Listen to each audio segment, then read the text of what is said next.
Ang video na ito ay naglalaman ng mga detalye tungkol sa panggagahasa at pagpatay sa isang bata at ang pagkilos ng vigilantism. Ang pagpapasya ng manonood ay pinapayuhan.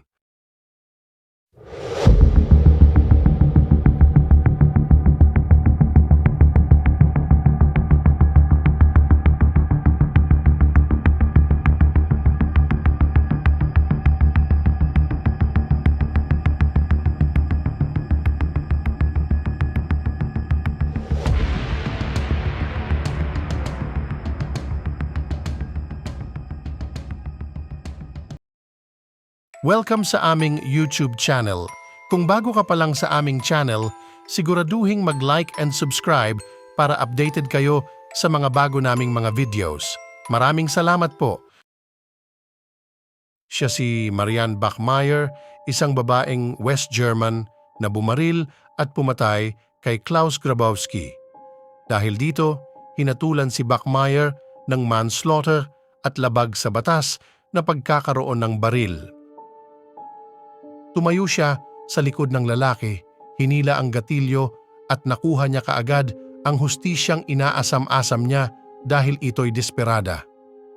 Tinapos na ni Marianne Bachmeier ang buhay ng lalaking brutal na gumahasa at pumatay sa kanyang anak sa harap ng hukuman.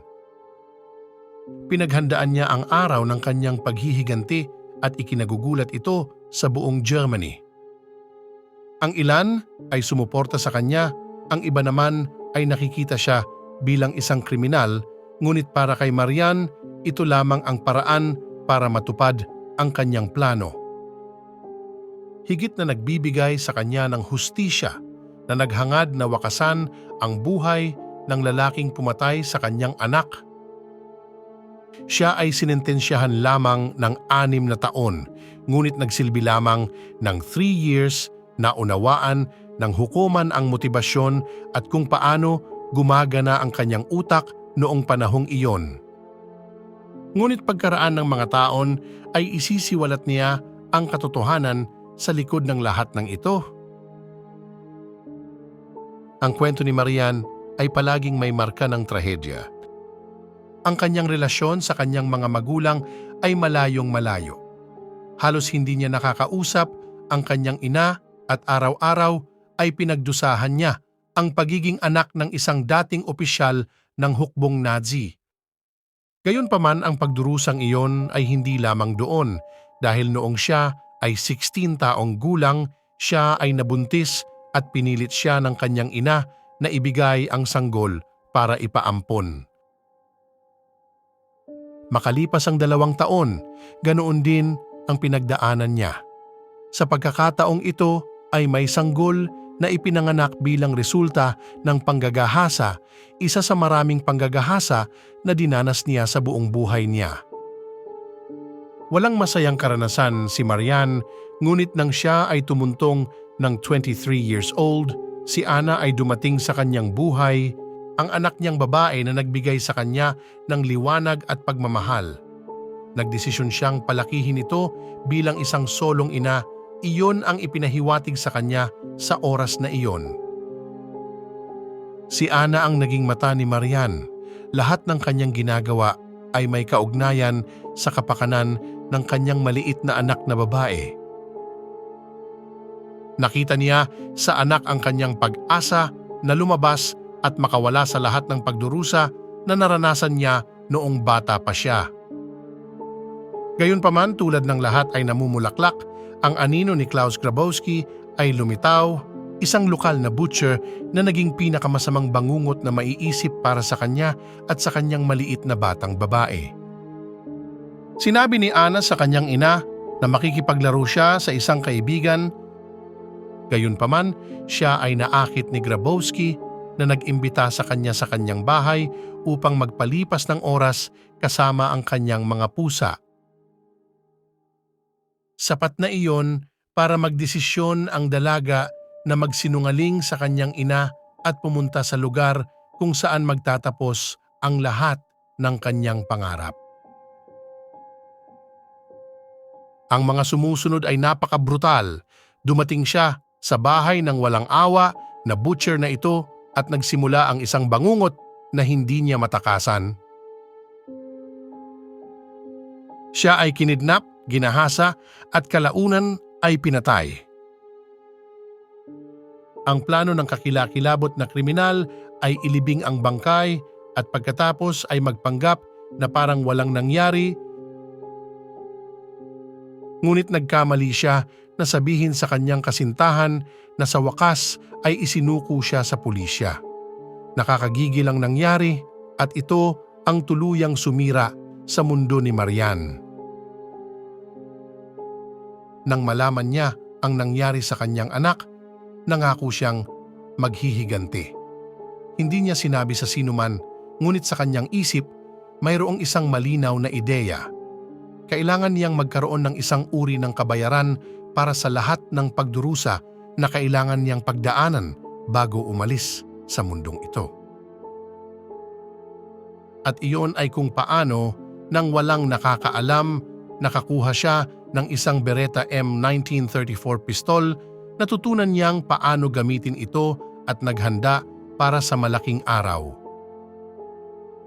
Siya ay bahagi ng mga pagdinig laban kay Klaus Grabowski at bagamat wala siyang sinabi, kung ipinadama niya ang kanyang presensya doon, ang kanyang sakit ay isang bagay na hindi napapansin. Ang kanyang oras para makilahok ay darating sa Marso 6, 1981.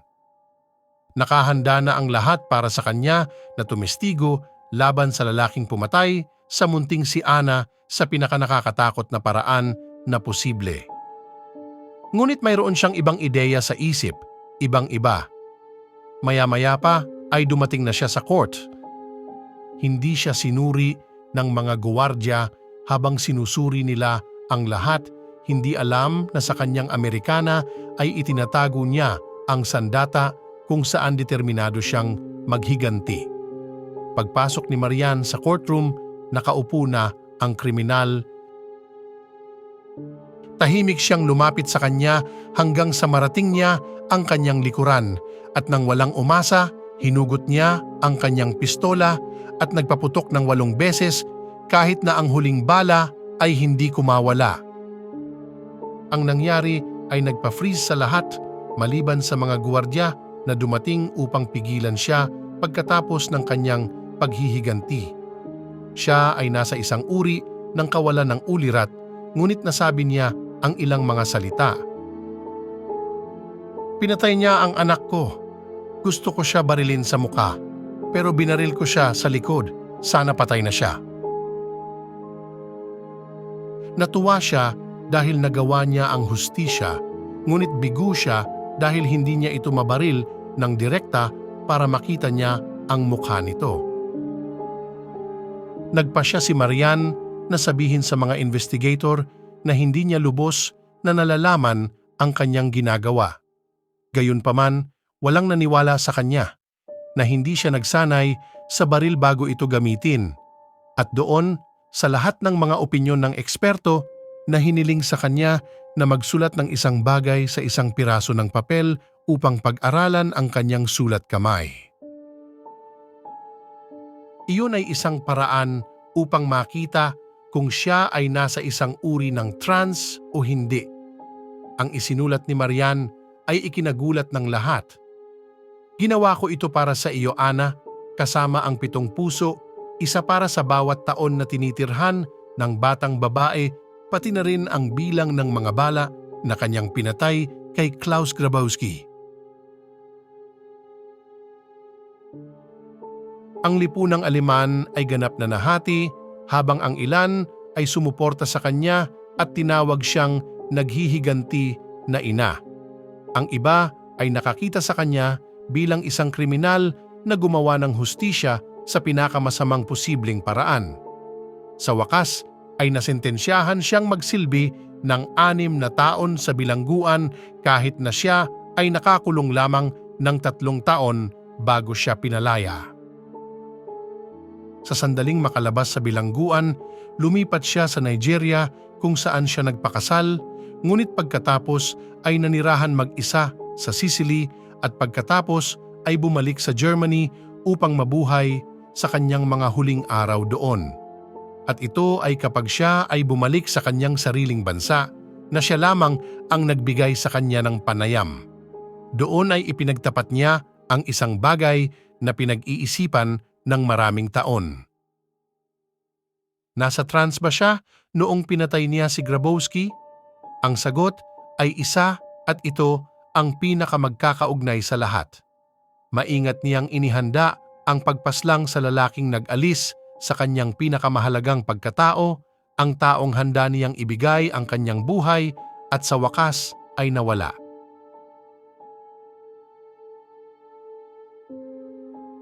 Maraming salamat sa panonood ng ating video, kaibigan. Pa-like at subscribe naman para kayo ay ma-update sa ating mga panibagong videos na ma-upload. Hanggang sa muli!